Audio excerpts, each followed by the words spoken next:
손재주가 좋다는 주인공을 따라 안으로 들어서자 다양한 인형들이 보이는데요. 목각 인형 아니에요?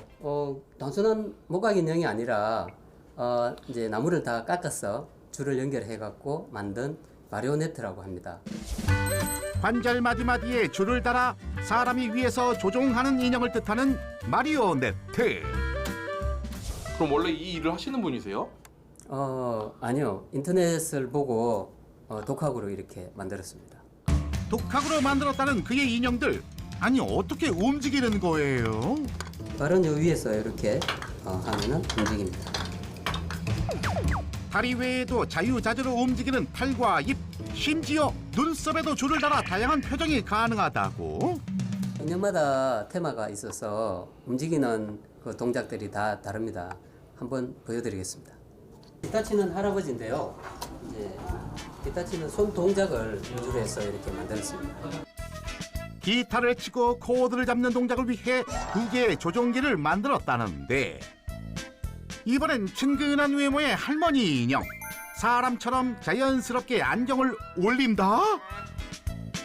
비밀이 뭘까요? 과연 할머니 인형에 숨겨진 비밀은 무엇일지 찬찬히 살펴보는데 손가락에 핀이 달려있네요. 인형이라 이제 손으로 올리는 게 쉽지 않아서 핀을 꽂아서 만들었습니다.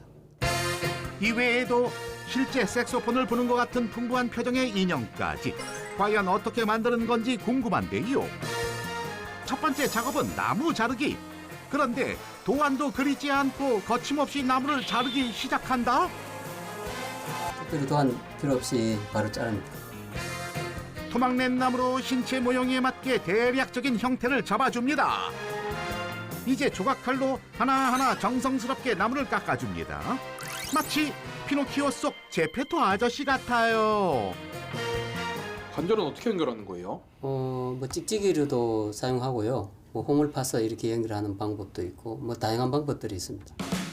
나무에 틈을 만들고 벨크로 천을 넣어 쉽게 구부러질 수 있게 만들어줍니다. 또한 나무에 홈을 파 안에 연결할 나무를 넣고 철심으로 고정하는 방법도 있는데요. 한번 시작하면 완성될 때까지 아주 그냥 끝을 본다는 주인공. 줄을 관절마다 하나씩 연결해서 애들이 잘 움직일 수 있도록 그렇게 하는 겁니다. 이제 남은 건 줄 연결뿐.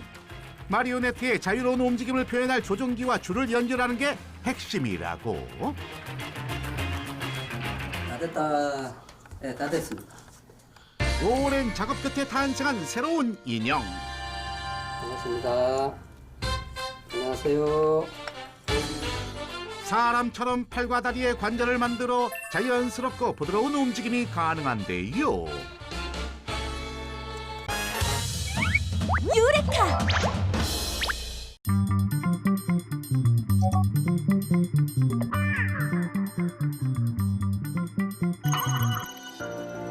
그중엔 만년필을 만드는 공방도 있죠. 값싼 필기구와 디지털 필기구가 넘쳐나는데 웬 만년필이냐고요? 이곳은 수제 만년필 공방입니다.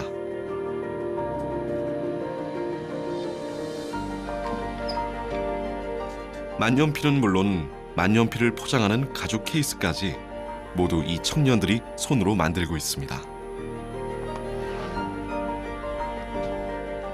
보기에도 수제품의 매력이 물씬 풍깁니다. 목수를 하다가 만년필을 만들게 됐다는 이들은 만년필의 목재의 아름다움과 부드러운 촉감을 살려놓는데 전문가들이죠.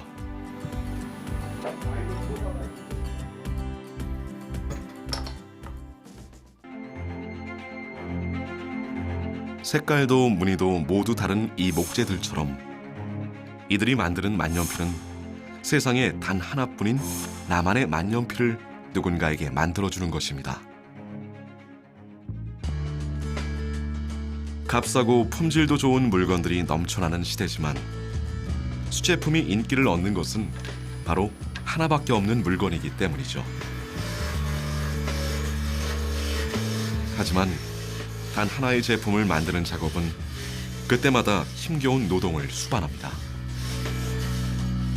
네, 많이 다치기도 하고 그리고 또 특히 겨울이 되면서 많이 거칠어지기도 하는데 그래도 이 작업을 하면서 느끼는 보람이 그렇게 손이 거칠어지는 건 크게 상관이 없다고 생각을 했어요. 원래의 거친 목재가 서서히 부드럽게 다듬어집니다. 장인들은 공을 들인 만큼의 품질을 추구하는 사람들입니다. 하지만 공들인 만큼의 결과를 얻지 못하는 경우도 많습니다. 그렇다고 대충 넘어갈 순 없죠. 이거는 이 제작 시에 좀 실금이 보여서 이런 것들을 좀 가만히 냅두고 판매를 하게 되면 나중에 점점 더 갈라질 위험성이 있어서 배제했습니다. 근데 아깝다고 해서 양심이나 혹은 저희가 완성도를 추구하는 점이나 저의 이름이 걸려고 나가는 거기 때문에 이걸 용납하기는 좀 힘듭니다. 나무는 이제 원래의 모습과 완전히 다른 형태의 제품으로 변해갑니다. 마감 오일로 닦아내자 아름다운 무늬의 만년필의 형태가 드러납니다.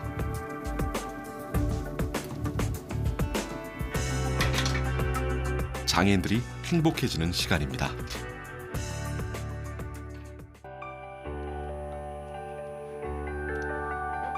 손으로 깎아낸 나무 손잡이와 부품들이 금속 재료와 함께 조립됩니다. 만년필 펜촉은 아직 기술을 가지고 있지 못해 수입해서 쓰고 있습니다. 펜촉까지 자체 생산하는 것이 이들의 목표입니다. 이렇게 그 이름까지 다 각인을 해주시나 보요? 네, 원하시는 뭐 문구나 혹은 이제 이름 저희가 원하시는 대로 각인을 해서 같이 발송하고 있습니다. 예. 그러니까 그야말로 자기만의 것이 되겠네요, 진짜. 네, 다른 사람은 가지지 못한 세상에 하나밖에 없는 만년필이 제작이 됩니다.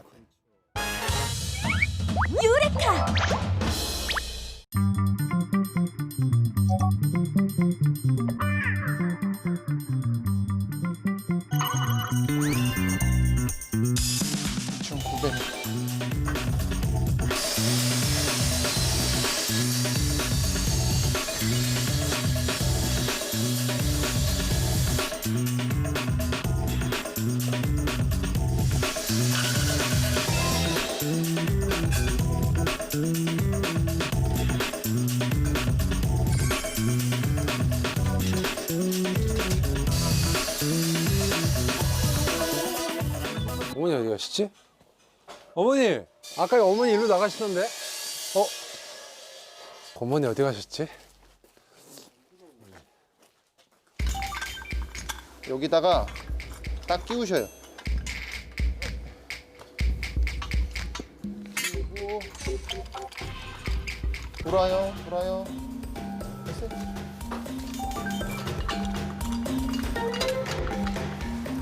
야, 이거 하나 끼웠는데 뭔가 큰일 한 것 같다. 조금 더 나무가 1.2니까 여기를 앙카를 박아야겠구나.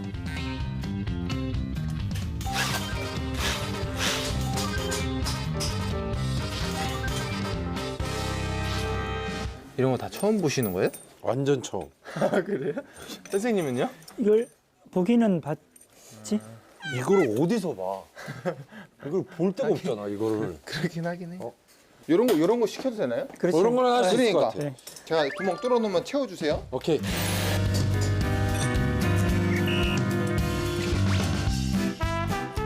저희 선생님들 처음 해보시죠? 오, 대박. 된다.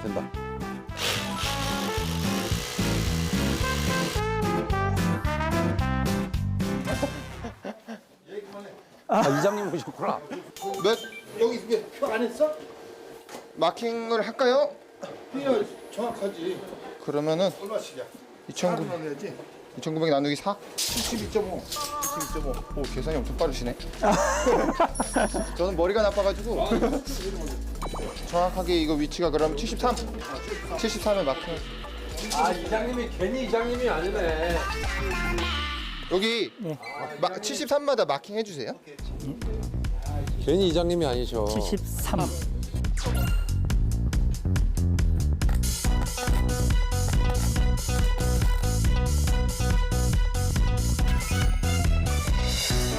이거 가져. 잘랐어요. 이거 자른 거야? 여기 750이야? 예. 2,950. 저기에다가 아예 딱 이렇게 놓고 이렇게 놓고 그냥 저거 따. 다시 그대로 자르면 되잖아.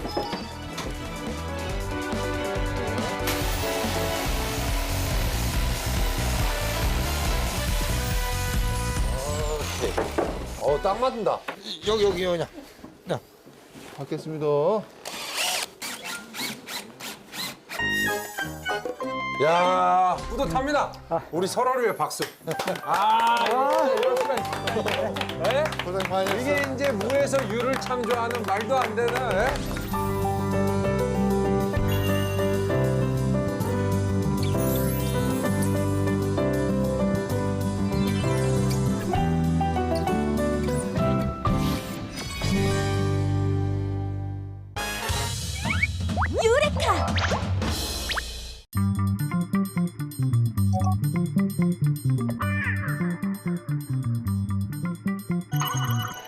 이곳에선 건축물에 자율 사물이 접목된 미래형 주택을 살펴볼 수 있다고 합니다. 집주인의 생활 패턴에 맞춰 스스로 생각하고 움직이는 집. 과연 어떤 모습일까요? 주택이 집주인의 명령을 인식하는 데는 세 가지의 방법이 활용됩니다. 그 첫째로 앱 인터페이스를 통해 명령을 수행하는 건데요. 디지털상의 주택의 모습을 그대로 만든 가상의 집을 구동하면 실제 주택의 기능도 똑같이 따라 움직이는 방식입니다.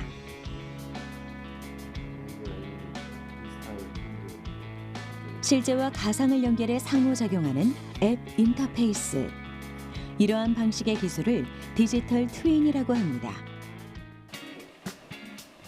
실제 현실 세계의 물리적 장비나 기계, 사물 등을 컴퓨터 속 세상에 구현한 기술로 최근 사물 인터넷이나 인공지능 등의 기술과 결합해 가상 공간의 시각화 기술로 주목받고 있는데요. 두 번째 상호작용 방식은 제스처 컨트롤, 즉 동작 인식입니다. 집안 곳곳에 설치된 센서가 특정 동작을 감지하면 그 명령에 맞게 공간을 변화시키는데요.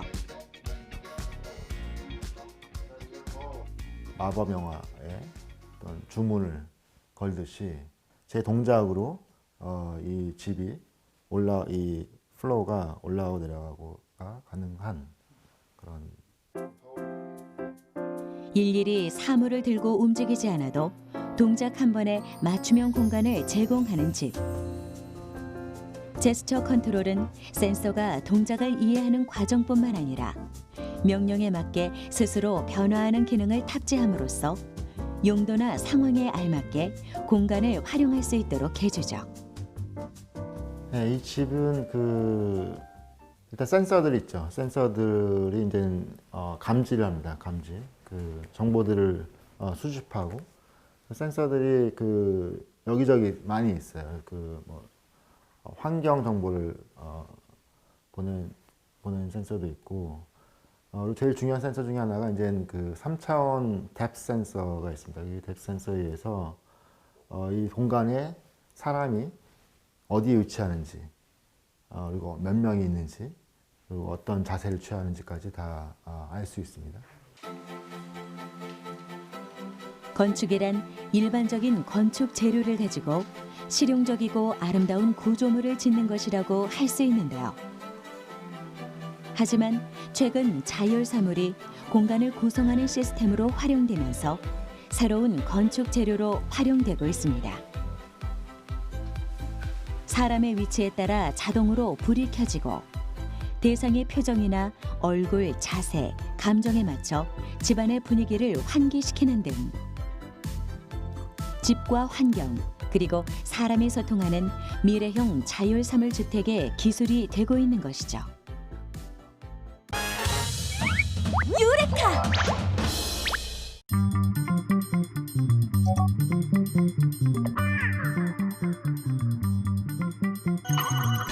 쌀을 씻지도 않고 밥을 한다고요? 심지어 백미보다 취사가 오래 걸리는 잡곡도 들어갔는데 에이 농담도 지나치시네 정말. 잡곡밥인데 10분 만에 밥이 된다고요? 네, 저희가 개발한 잡곡밥은 10분이면 충분히 밥이 취사가 가능해요. 보기 전까진 믿을 수 없다. 제작진이 직접 잡곡밥 취사에 걸리는 시간을 재보기로 했는데 정확히 10분 경과. 과연 기술자의 말대로 잡곡밥이 완성됐을지? 뭐 일단 맛있어 보이긴 하는데 속까지 완벽히 다 익었을지는 먹어본 자만이 알 수 있는 법. 진짜로 다 익었네요? 이거 신기하다. 신통방통하게도 10분 만에 지어진 잡곡밥. 심지어 익히는데 오래 걸리기로 소문난 녹두와 콩까지. 어머머머머머, 속부터 아주 제대로 익었다.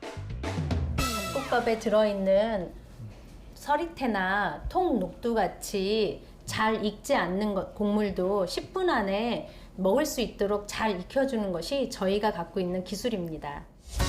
잡곡밥의 비밀을 파헤치기 위해 기술자를 따라간 곳. 여기가 원료를 보관하는 저온 창고예요. 창고엔 산더미같이 쌓인 원료 포대들. 포대를 열자 가지각색의 곡물들이 보이는데 그 종류만 해도 15가지나 된단다. 저희 잡곡밥에는 가바라든가 귀리, 깐녹두, 메밀같이 영양이 풍부한 곡물을 그대로 사용하고 있어요. 우선 식용이 불가능한 쌀겨를 제거하기 위해 벼를 도전기에 넣고 진동판의 마찰을 이용해 쌀겨와 미분을 제거해주면 영양 가득한 현미 완성! 곡물이 갖고 있는 배아라든가 배유라든가 뿐만 아니라 외필 부분도 함께 먹을 수가 있습니다. 그렇게 되면 곡물은 고유의 맛과 향을 그대로 살릴 수도 있고 영양 성분도 그대로 갖고 갈 수가 있습니다. 현미와 나머지 원료는 골고루 배합되어 곡물들 사이 돌과 이물질을 제거하는 1차 세척 작업을 통과하고 LED 광원 장치로 불량 곡물을 걸러내는 색채 선별 작업까지 거치게 된다. 이렇게 해서 드시면 이게 잡곡밥인데요. 저희는 특별한 공정을 한 번 더 거치게 됩니다. 잡곡밥의 비밀은 바로 250도 이상 고온의 스팀 찜질. 스팀 세척으로 곡물 표면에 남아있는 이물질은 한 번 더 제거하고 소비자가 조리하기 전 미리 곡물을 불리는 효과까지 낼 수 있으니 그야말로 일석이조. 실제로 스팀 세척은 얼마나 효과가 있을지 세척 전 곡물과 세척 후 곡물에 각각 물을 넣고 결과를 비교해보니 확연히 다른 물의 상태를 확인할 수 있다. 세척과 조리시간 단축에 큰 역할을 한 고온제습 기술. 특별히 연구하게 된 이유가 있을 듯한데 요즘 젊은 사람들은 잡곡을 어떻게 먹어야 되는지도 잘 모르세요. 현미를 불리는 게 왜 불리는지도 잘 모르시고 그래서 조금 더 몸에 좋고 건강한데 쉽게 먹을 수 있고 누구나 똑같이 만들어 먹을 수 있으면 조금 더 좋지 않을까라고 해서 저희가 그런 쪽으로 개발하게 된 것입니다. 잔여 수분이 날아가 식감이 떨어지는 것을 방지하기 위해 곡물 코팅 장치를 이용해서 급속 냉각 과정을 거치며 완성이다. 오랜 연구 끝에 특별한 잡곡밥 개발에 성공! 유레카!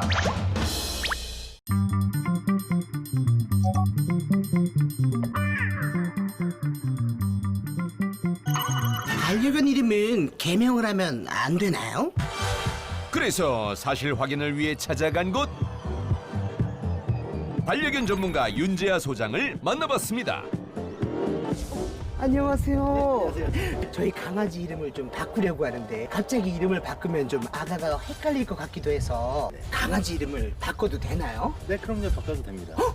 응? 안 된다고 하던데? 그러면 실험 한번 해볼까요? 네? 오늘의 실험을 도와줄 두 친구를 소개합니다. 셰퍼드 알파와 장모 치와와 뽀미. 먼저 재미있게 놀고 있을 때 이름을 불러볼 텐데요. 먼저 알파부터. 알파! 알파! 이름을 부르자 손살같이 달려오는 알파. 나 잘했죠? 이번엔 다음 타자 뽀미 차례인데요. 뽀미야! 뽀미! 뽀미, 이러고! 놀고 있다가도 바로 쪼르르 달려갑니다. 지금 이름을 알아듣고 온 건가요? 그럼요. 자기 이름 정확하게 알아듣고 저한테 달려온 겁니다. 아니 그럼 이름을 바꿔도 된다고 했는데 네네. 그러면 바꿔서 불러도 오는 거예요? 한번 실험을 해보겠습니다. 오, 네네네. 네네. 이번엔 다른 이름을 불러볼 텐데요. 정구! 정구야! 과연 반응할까? 정구! 이름이 바뀌었음에도 바로 달려온다. 아니 뭐 내가 바본 줄 알아? 셀리! 셀리! 셀리! 뽀미를 셀리로 개명해도 바로 달려오는데 이름을 바꿨음에도 바로 인식하는 모습. 지금 다른 이름을 불렀는데도 오네요? 네, 그렇죠. 어떻게 보면 자기 이름이 아니더라도 억양과 톤이 똑같다고 하면 이름으로 인식을 하게 돼서 저한테 오게 되는 경우죠. 즉 개들에겐 이름보다 톤이 더 중요하다는 거. 알파! 정구! 실제로 개들이 반응했던 소리의 파동을 합쳐보니 그 톤이 거의 비슷합니다. 그렇다면 원래 자신의 이름을 부르되 톤을 달리 해보면 어떤 반응을 보일까요? 알파! 응? 알파! 알파! 소리가 나니 고개를 들고 쳐다보긴 하지만 아까처럼 다가오지 않는데 뽀미 역시 같은 반응을 보일까요? 뽀미! 오, 교통. 뽀미! 뽀미! 뽀미! 뽀미! 지금 나 부른 거 맞나? 아닌가? 아니 지금은 또 이름을 계속 불렀는데도 전혀 안 오네요? 억양 톤이 생전 제가 이렇게 한 적이 없기 때문에 인식이 되어 있지 않아서 자기 이름으로 인식을 못하는 경우입니다. 오, 그럼 강아지는 네. 이름보다는 억양과 톤이 중요한 건가요? 그렇죠. 대신해서 반복적인 연속적으로 계속해서 학습이 필요한 거죠. 유레카!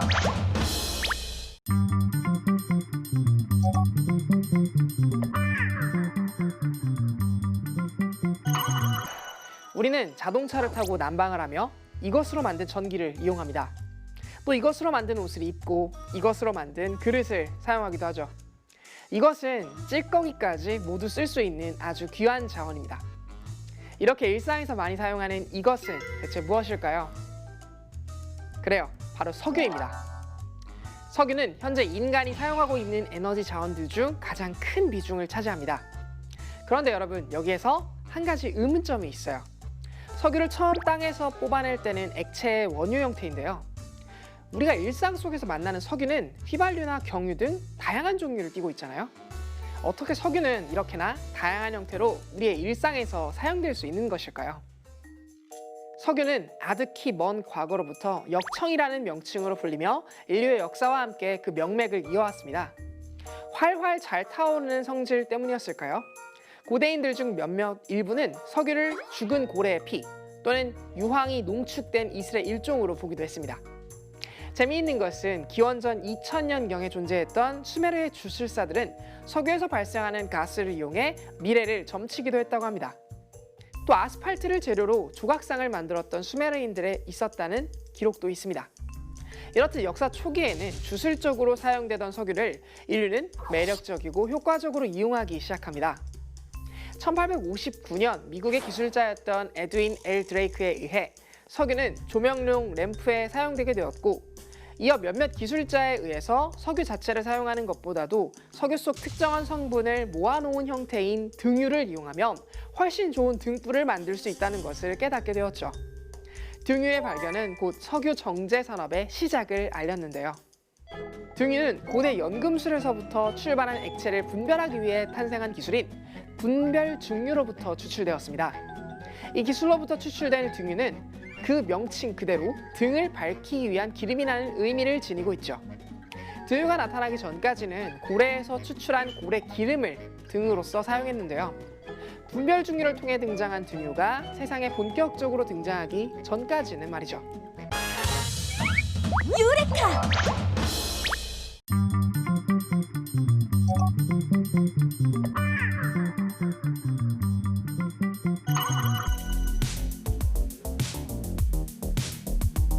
이쯤 되면 이곳이 동굴 테마파크라고 불리는 이유를 짐작할 수 있을 것 같은데요. 동굴 이곳저곳을 둘러보면서 눈에 띄는 몇 가지 공통점을 찾을 수 있었습니다. 반짝이는 황금빛의 조형물들이 유독 많다는 것과 동굴 벽면 곳곳에 수상한 구멍들이 깊이 뚫려 있다는 점입니다.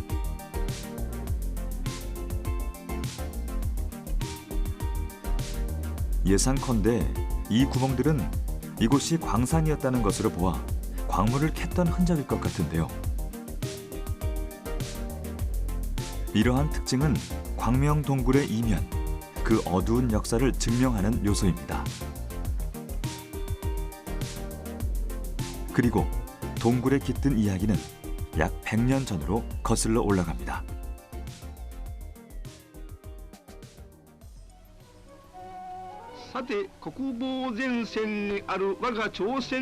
일제강점기 조선 총독부는 고종 황제를 압박해 광산 조사 기관을 설치하고 대한제국의 금은 광산을 발견해 이를 독점하려는 계획을 세웠습니다. 1912년 일본인의 이름으로 설립됐던 광명동굴 또한 일제의 광업권 침탈과 관련됐을 것으로 보고 있죠. 광부들 역시 농사를 짓던 조선인들이 강제징용됐으며 주로 금이나 은을 채굴했다고 하는데요. 채굴된 자원은 모두 일본으로 이송됐습니다.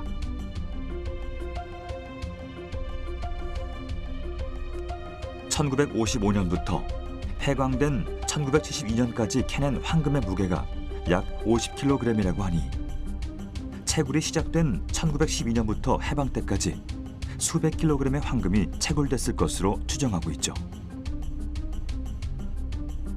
황금 광산이었던 광명 동굴의 시작은 수탈의 현장이었습니다.